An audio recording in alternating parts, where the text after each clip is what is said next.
Hello friends, welcome to counter top classics. இன்றைக்கி நம்ம சமையல் மேடையில் ஹெல்த்தியான ஒரு பிரேக்ஃபாஸ்ட் ரெசிபி தான் நம்ம செய்ய போகிறோம். இந்த கம்பு சேவையில் நிறைய சத்துக்கள் இருக்குதுன்னு எல்லாத்துக்குமே தெரியும். அதுவும் இல்லாமல் இந்த வெயில் காலத்தில் இந்த கம்பு சேர்த்திக்கிறது ரொம்ப உடம்புக்கு குளிர்ச்சியானது. இது இன்றைக்கி நம்ம ஒரே ஒரு பாக்கெட் வச்சு 2 வகையாக நம்ம செய்ய போகிறோம். குழந்தைகளுக்கு பால்லேயும் நம்மளுக்கு காரம் போட்டும் செய்ய போகிறோம். இது சாப்பிட்றதுக்கு ரொம்ப நல்லாயிருக்கும். சாஃப்டாக குழந்தைகளும் விரும்பி சாப்பிடுவாங்க. குயிக்காக டேஸ்டியாக செஞ்சிடலாம். வாங்க எப்படி செய்யலான்னு போய் பார்க்கலாம். வீடியோக்குள்ளே போய்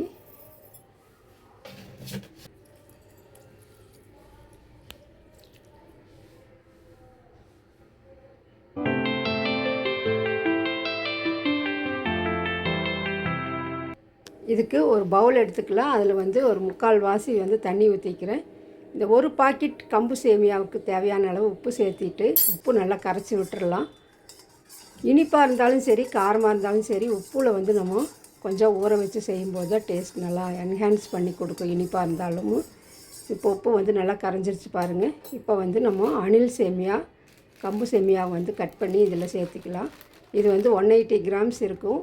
மார்னிங் பிரேக்ஃபாஸ்ட்டாக இருந்தாலும் சரி, நைட் டின்னராக இருந்தாலும் சரி, 2 பேர்த்துக்கு நல்லா ஃபில்லிங்காக இருக்கும். இப்போ நம்ம இதையே தண்ணியில் போட்டு நல்லா மூழ்கிற அளவுக்கு தண்ணி ஊற்றி விட்டுடலாம். ஒரு 2 நிமிஷம் இருந்தால் போதும், ரொம்ப ஊற வேண்டியதில்லை. நல்லா தண்ணியில் மூழ்கிற அளவுக்கு நல்லா அழுத்தி விட்டுடலாம். 2 நிமிஷம் விட்டுட்டு நம்ம தண்ணி இல்லாமல் சுத்தமாக வடிச்சிட்டு பாருங்கள், நல்லா ஊறிடுச்சு. இப்போ நான் 2 தடவை கழுகிட்டேன். இப்போது இந்த தண்ணியிலேருந்து நல்லா வடிகட்டிட்டு இட்லி தட்டில் வச்சுக்கலாம். இட்லி தட்டில் வச்சு ஒரே ஒரு ஆவியில் ஒரு 5 நிமிஷம் வேக வச்சா போதும். நல்லா சுற்றிலும் ஆவி வரும்போது நம்ம ஸ்டவ் ஆஃப் பண்ணிடலாம். பார்க்கவே வேண்டியதில்லை. பிகினர்ஸாக இருந்தால் ஓப்பன் பண்ணி ஒரு ஸ்டிக்கு வச்சு பாருங்கள், நல்லா வெந்துடும். நல்லா சுற்றிலும் ஆவி வந்தாலே போதும், வெந்துருச்சுன்னு அர்த்தம். நம்ம பார்க்க வேண்டியதே இல்லை. நான் இன்றைக்கி நைட் டின்னருக்கு தான் நேற்று செஞ்சுருந்தேன். இப்போது நல்லா அந்த துணி நல்லா க்ளோஸ் பண்ணி வச்சுட்டு இட்லி பானைக்குள்ளே வச்சு லிட்டு போட்டு மூடி வச்சிடலாம். மூடி வச்சுட்டு ஒரு மீடியம் ஃப்ளேமில் ஒரு 5 நிமிஷம் நல்லா வேகட்டும். இப்போது 5 நிமிஷம் ஆயிடுச்சு. நம்ம எடுத்து பார்க்கலாம்.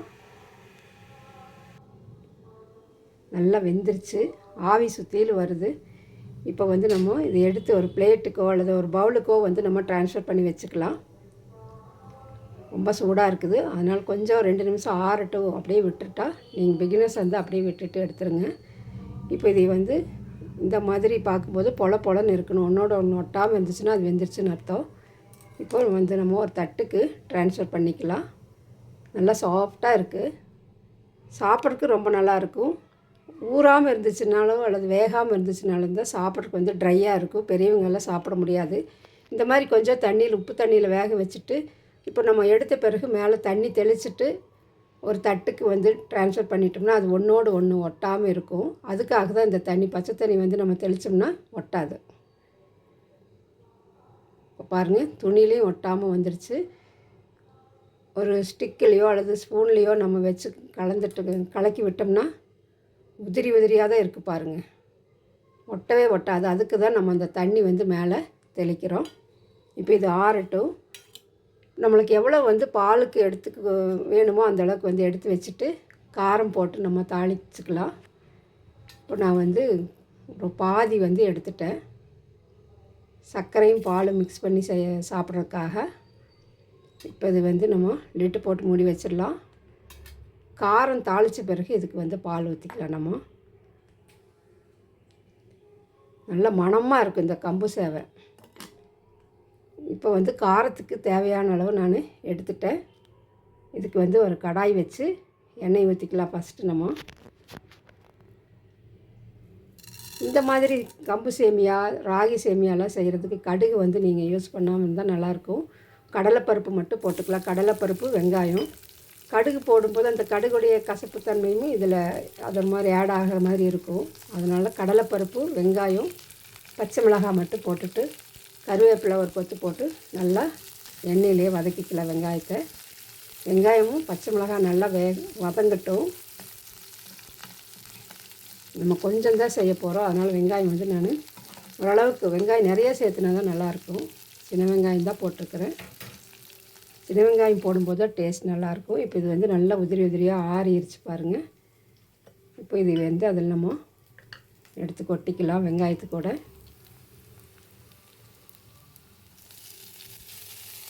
இப்போ வந்து நம்ம உப்பு தண்ணியில் ஊற வச்சு நம்ம வடிகட்டி வேக வச்சோம் இல்லைங்களா.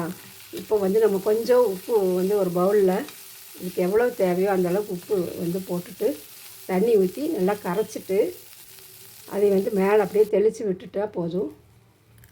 எவ்வளோ தண்ணி வேணுமோ அந்த அளவுக்கு வந்து